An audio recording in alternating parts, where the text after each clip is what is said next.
Assalamualaikum warahmatullahi wabarakatuh. Alhamdulillahi rabbil alamin. Wassalatu wassalamu ala ashrafil anbiya'i wal mursalin Sayyidina Muhammadin wa ala alihi wa sahbihi ajmain. Subhanaka la ilma lana illa ma 'allamtana innaka antal alimul hakim. Rabbi shrah li sadri wa yassir li amri wahlul 'uqdatam min lisani yafqahu qawli, amma ba'du. Qala al-muallif al-Imam Nawawi rahimahullah fi kitabih Arba'in an-Nawawiyah fi hadits rabi'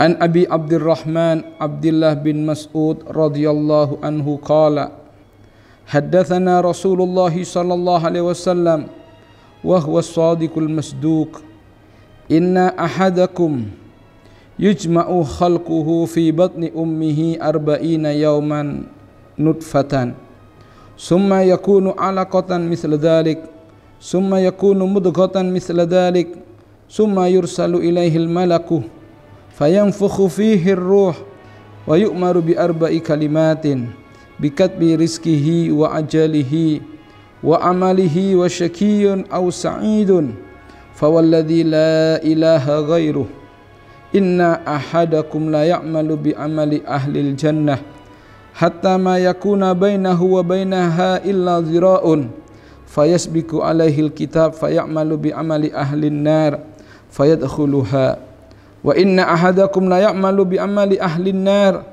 hatta ma yakuna bainahu wa bainaha illa zira' fayasbiku alaihi alkitab fayamalu bi amali ahlil jannah fayadkhuluha. Rawahul Bukhari wa Muslim. Alhamdulillah, pada kesempatan yang mulia ini kita memasuki kajian hadis dari kitab Arba'in an-Nawawi yang keempat.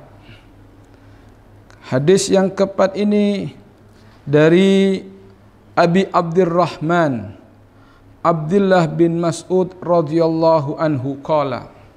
Hadis ini dari Abi Abdurrahman Abdullah bin Mas'ud.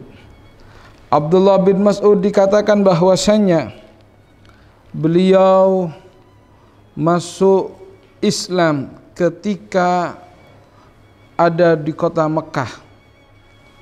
Beliau masuk Islam di tahun yang ke-6. Innahu sadisu sitta fil Islam. Kemudian sebab Islamnya beliau dikatakan bahwasannya suatu hari beliau yar'a ghanaman li Uqbah. Beliau sedang mengembala kambing miliknya Uqbah. Kemudian Rasulullah sallallahu alaihi wasallam berkata kepadanya, "Ya gulam, hal indaka min labanin taskina, apakah engkau memiliki susu yang bisa kami minum?" Qala na'am walakinnani mu'taminun. Kata beliau, akan tetapi aku diberi amanat. Kemudian qala hal indaka jada'ah lam yanzu 'alaihal fahlu.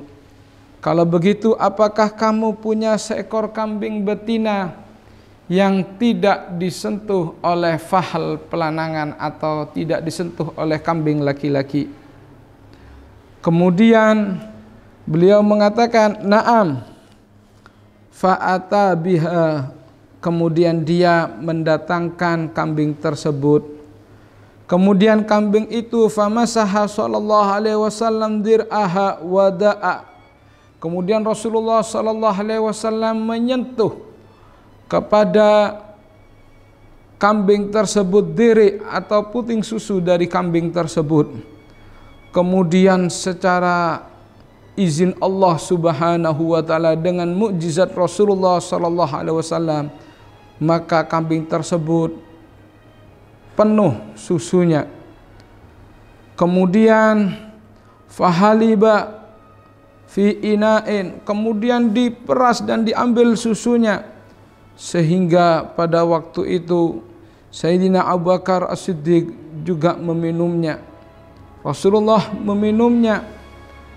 Kemudian berkata Rasulullah kepada yang mengambil perasan susu tadi, iklis, usaplah. Kemudian begitu diusap, maka dengan izin Allah Subhanahu wa taala, dengan mukjizat Rasulullah sallallahu alaihi wasallam, kemudian kambing tersebut kembali lagi dengan dalam keadaan tidak ada dhiriknya atau tidak ada susunya. Kemudian melihat kejadian itu, akhirnya Sayyidina Abdullah bin Mas'ud mengimani dan masuk Islam, mengimani kepada Rasulullah sallallahu alaihi wasallam, dan beliau masuk Islam. Inilah salah satu sebab dari keislamannya Sayyidina Abdullah bin Mas'ud. Hadis ini dari Sayyidina Abdullah bin Mas'ud radhiyallahu anhu, qala, beliau berkata, haddatsana Rasulullah sallallahu alaihi wasallam, bercerita kepada kami Rasulullah sallallahu alaihi wasallam, wa huwa shadiqul masduq, dan Rasulullah sallallahu alaihi wasallam adalah sosok yang jujur, sosok yang benar ucapannya, al-masduq, dan juga dibenarkan apa yang diucapkan. Inilah Rasulullah sallallahu alaihi wasallam. Beliau benar yang beliau sampaikan, dan beliau juga dibenarkan apa yang beliau sampaikan. Beliau bersabda, inna ahadakum, sesungguhnya salah satu kalian, yujma'u khalquhu fi batni ummihi arba'ina yauman nutfatan, sesungguhnya salah satu kalian dikumpulkan pembentukannya, dikumpulkan penciptaannya, fi batni ummihi, di dalam perut ibunya. Yang dimaksud dengan kalimat perut adalah ai fi rahimi, yakni di dalam rahim dari seorang ibu, arba'ina yauman, selama 40 hari, nutfatan, berupa nutfah aimanian, berupa cairan, selama 40 hari cairan ini berada di rahim sang ibu. Selama 40 hari cairan ini berada di dalam perut sang ibu. Kemudian setelah 40 hari dalam bentuk cairan dari atau yang berada di dalam rahim seorang ibu, kemudian summa yakunu alaqatan misla dalik, summa kemudian yakunu menjadi cairan tadi atau mani tadi yang sudah 40 hari berada di perut seorang ibu, maka berubah menjadi yakunu mudghatan, maka cairan tadi berubah menjadi mudghah, yakni berubah menjadi, setelah menjadi nutfah, yakni berubah menjadi alaqatan, yakni menjadi alaqah atau menjadi segumpal darah. Setelah 40 hari berada di dalam rahim sang ibu dalam keadaan berbentuk air atau mani, maka kemudian nambah 40 hari lagi dengan bentuk alaqah atau segumpal darah. Perlahan-lahan cairan mani tadi, yang mana cairan tersebut bertemunya antara sperma laki dengan ovum seorang wanita, dengan ovum sang istri, kemudian bertemu dan mengendap, yang sebelumnya hanya berupa mani, perlahan-lahan berubah selama 40 hari, berubah menjadi segumpal darah. Inilah sebuah proses. Inilah sebuah proses dengan izin Allah Subhanahu wa taala. Summa yakunu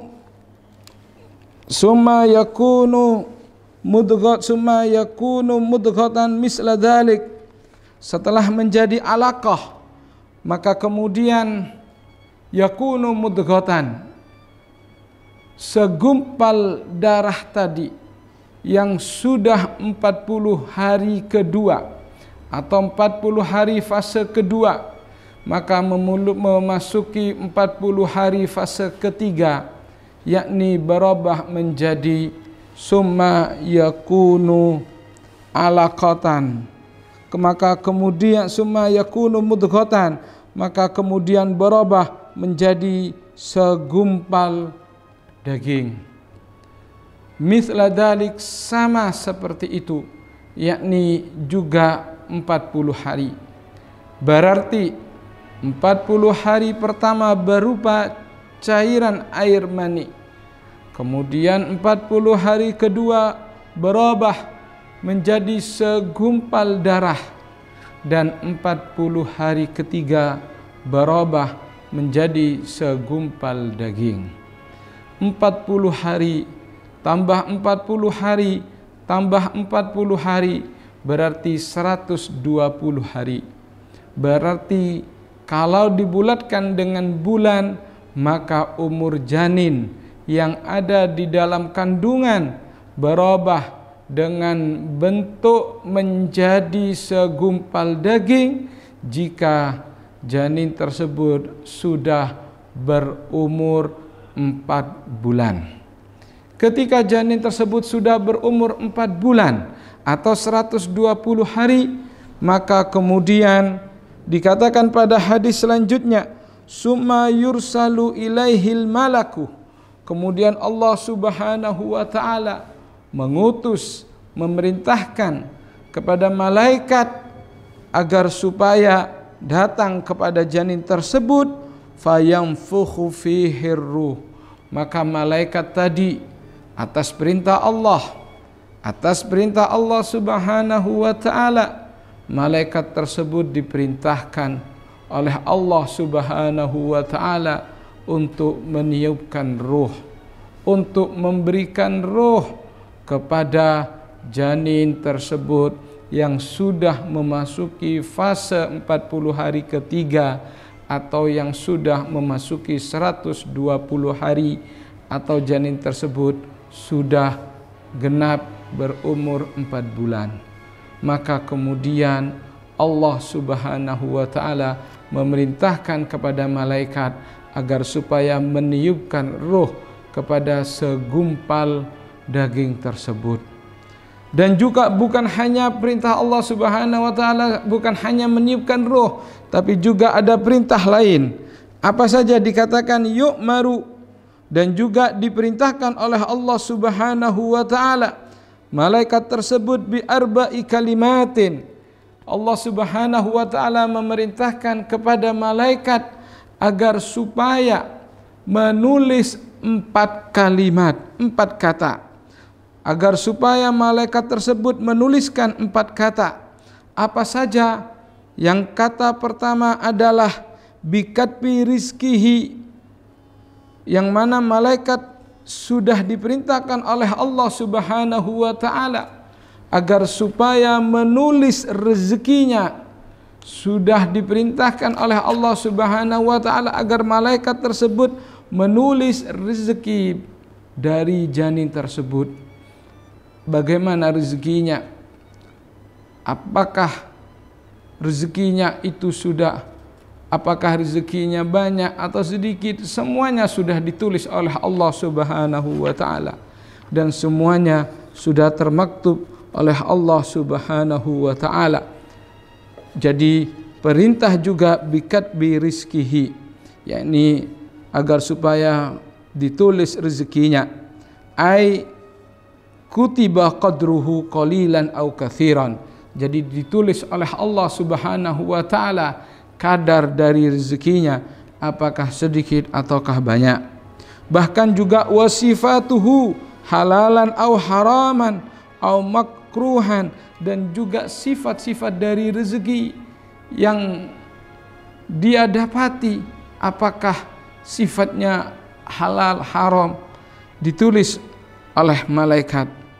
Kemudian perintah yang kedua adalah bikatbi rizkihi wa ajalihi, dan juga ajalnya, ay qadruhu tawilan au qasiran, yakni sudah diperintahkan oleh Allah Subhanahu wa taala agar malaikat menulis ajalnya, apakah ajal hamba tersebut, apakah ajal janin tersebut adalah memiliki ajal yang pendek ataukah memiliki ajal yang panjang.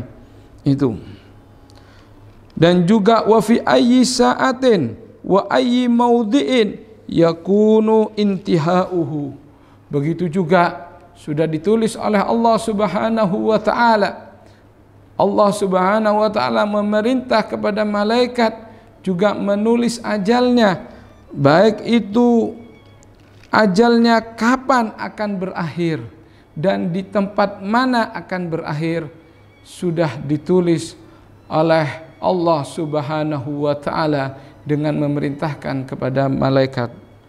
Kemudian yang ketiga wa amalihi, dan juga Allah Subhanahu wa taala memerintahkan kepada malaikat agar sang malaikat menuliskan amal dari janin tersebut, amal dari hamba tersebut, apakah amalnya sholihan au fasidan, apakah yang akan dilakukan olehnya adalah amal ibadah yang soleh ataukah amal ibadah yang fasid, na'udzubillah min dzalik. Kemudian juga ditulis oleh malaikat, diperintahkan oleh Allah Subhanahu wa taala kepada malaikat juga agar menulis syakiyun au sa'idun, apakah janin tersebut, apakah hamba tersebut masuk di dalam kategori syakiyun yang celaka, au sa'idun ataukah yang berbahagia. Inilah syakiyun fil akhirah au sa'idun fiha. Jadi sudah ditulis oleh Allah Subhanahu wa taala dengan memerintahkan kepada malaikat, apakah hamba atau janin tersebut apakah celaka di akhirat nanti ataukah dia termasuk orang yang berbahagia di akhirat nanti. Mudah-mudahan kita semuanya dicatat oleh Allah Subhanahu wa taala menjadi hamba yang sa'id fid dunya wal akhirah. Kemudian pada hadis selanjutnya, pada hadis setelahnya dikatakan bahwasanya fawalladzi la ilaha ghairuh, maka demi zat yang tidak ada Tuhan selainnya, yang tidak ada Tuhan yang wajib disembah selainnya, bahwasanya inna ahadakum la ya'malu bi amali ahlil jannah, sesungguhnya kalian melakukan amal ibadah, melakukan amal seperti amalnya ahlus surga dengan bi ayyatiya bit ta'at wa yatrukul manhiyat, dengan mendatangi ketaatan dan meninggalkan larangan, hatta ma yakuna bainahu wa bainaha illa dhira, sehingga tidak ada antara dirinya dengan surga kecuali dhira, hanya satu dhira, hanya satu hasta, hanya satu depa, illa dhira, kecuali hanya dhira. Fayasbiku alaihil kitab, maka kemudian didahului dan sudah tertera dengan kitab dan tulisan tersebut, fayamalu bi amali ahlin nar fayadkhuluha, maka di dalam kitab dia sudah tertera termasuk orang yang ahlun nar, fayadkhuluha, maka dia akan masuk neraka, naudzubillah. Wa inna ahadakum la ya'malu bi amali ahlin nar hatta ma yakuna bainahu wa bainaha illa dhira, dan sesungguhnya salah satu kalian melakukan amal seperti amalnya ahlun nar, imma dengan bermaksiat. Kalau seandainya dia itu kufur, ya dengan kekufurannya, hatta ma yakuna bainahu wa bainaha illa dhira, sehingga tidak ada antara dirinya dengan neraka kecuali 1 dhira, fayasbiku alaihil kitab, maka kemudian mendahului alkitab tulisan, fayamalu bi amali ahlil jannah, maka kemudian dia melakukan amal surga, amalnya penduduk surga. Berarti dengan masuk Islam kalau dia kufur, atau dengan bertobat, fayadkhuluha, maka kemudian dia masuk ke dalam surga. Mudah-mudahan kita semuanya, keluarga kita semuanya, umat Islam semuanya termasuk hamba Allah yang husnul khatimah dan dicatat termasuk menjadi ahlu surga. Amin Allahumma amin. Hadis ini diriwayatkan rawahul Bukhari wa Muslim. Hadis ini diriwayatkan oleh Imam Bukhari dan Muslim. Mungkin ini yang bisa kami sampaikan, kurang lebihnya mohon maaf. Wal afu minkum. Assalamualaikum warahmatullahi wabarakatuh.